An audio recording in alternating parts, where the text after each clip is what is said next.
emotional pain doesn't stay in one area of our lives. It does venture out to our relationships, and it impacts the people that are around us, whether it's caused by losing a loved one or losing a relationship, someone who even the person losing the person that you were before the trauma even, right?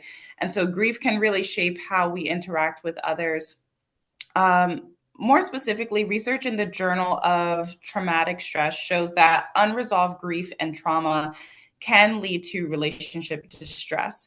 Not because people stop caring, of course, but it changes how they're able to connect sometimes. How does that show up in the people that you work with, maybe more directly? And how do grief and trauma affect the way that we communicate, the way we trust, the way we relate to others? Well, there's a lot of overlap with grief and trauma and how it can impact interpersonal connectedness. There's also a couple really distinct differences. So Mm. I think the first thing to keep in mind is that for many individuals, when they experience grief or trauma, it can be a very isolating experience. They may have a tendency to withdraw and kind of isolate simply because of being kind of overwhelmed by the experience. But we also know that that type of isolation is really something that can make the emotional pain and distress worse. So that tendency to sometimes want to withdraw is very natural following a significant loss or a traumatic experience. But we know it's also one of the worst things the person can do from the standpoint of recovery and healing. The other piece to keep in mind is that because there's still a level of societal stigma, not sure on mental health, but specifically around trauma and grief, that can really get in the way of individuals being able to get the support that they need, whether it be reaching out to family and friends to discuss these things or really seeking professional help.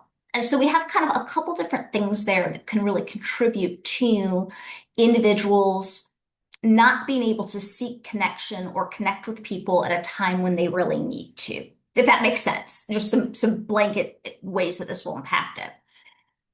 With trauma specifically, and when we really look at the impact on relationships and communication, one of the things that we know, and there's definitely some overlap with grief as well, is that when people experience these really profound life events like trauma and loss, it can really destabilize their sense of safety, their sense of trust, their sense of control, like some of their most basic beliefs about themselves and others and how the world operates and how the world works can really get upended by these types of profound life experiences.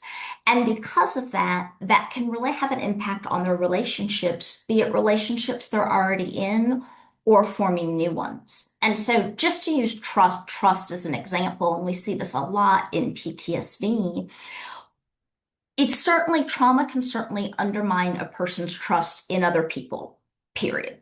But when we look at interpersonal trauma, so sexual assault, intimate partner violence, child abuse, a trauma where there really was a personal betrayal, we know that that can even impact a person's ability to trust others even more. And if we know that that type of trauma happens in childhood, well, then it has an even earlier impact, especially at an age where a child may not have the ability to really understand or make sense of what happened to them.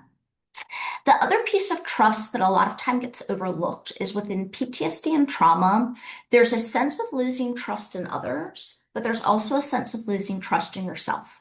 So for a lot of individuals with PTSD, there's a lot of self-distrust in the sense that they may not really trust their judgment that much anymore. They may not really trust their decisions or their ability to handle themselves in difficult situations.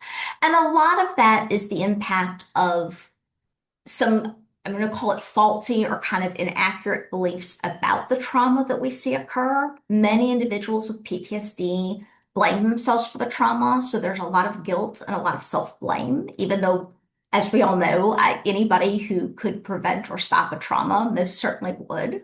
The nature of trauma is that it's, unpredictable, unpreventable, and uncontrollable. So, of course, the individual is not to blame for the trauma that occurred to them. But that's a really common shift that we see in a lot of individuals following a trauma and with PTSD.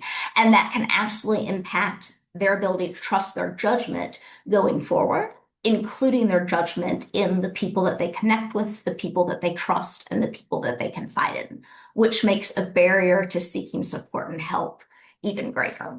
We have family members that have went through grief at a young age. They lost their uh, mother, Okay. and you can kind of see how the grief played out in their life, grew up and acted maybe different than if their parent was there. And sometimes, you can see it's a hard place. Like I couldn't imagine losing my mom that young. I wouldn't be the person that I am.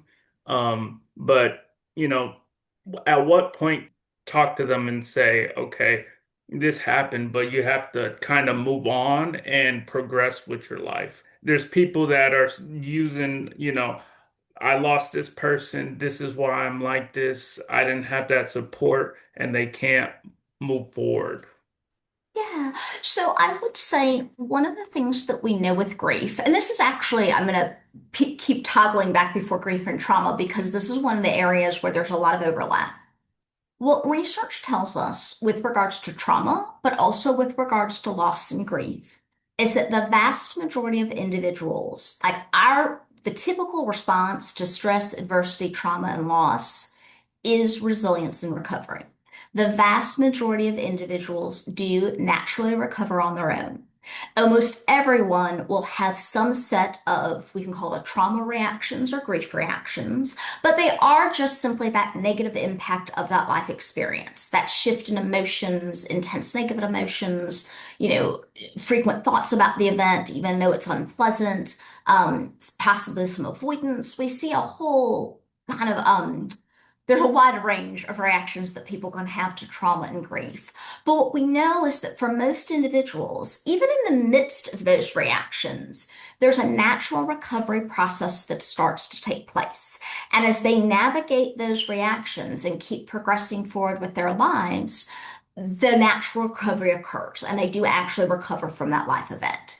So, just to give you an example, and Carolyn, you kind of cited some of these statistics at the beginning. So, what we know is in the United States, about 60% of men and 50% of women will experience at least one traumatic incident in their lifetime.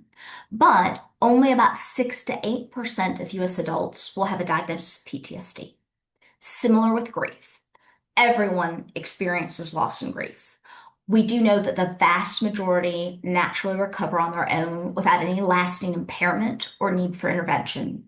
About 10 to 15% of individuals have difficulty adapting to a loss and essentially become kind of stuck in that grief process. And what those numbers just tell us is that these are life incidents that most people naturally recover from.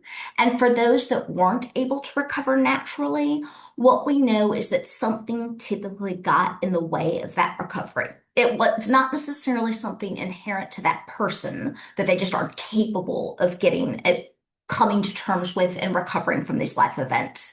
It's usually something got in the way on that path to recovery that got them stuck. And for a person with trauma, if they get stuck in the middle of those trauma reactions and aren't able to progress forward, those trauma reactions essentially become PTSD.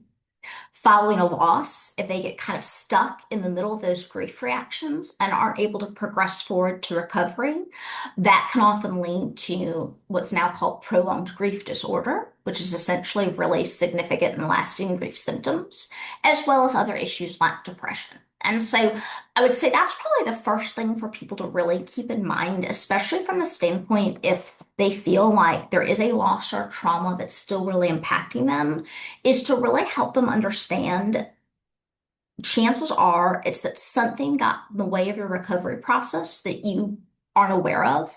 And part of what treatment will do is help get you back on that path to recovery. Only this time, instead of it happening naturally, it's going to happen through a treatment process.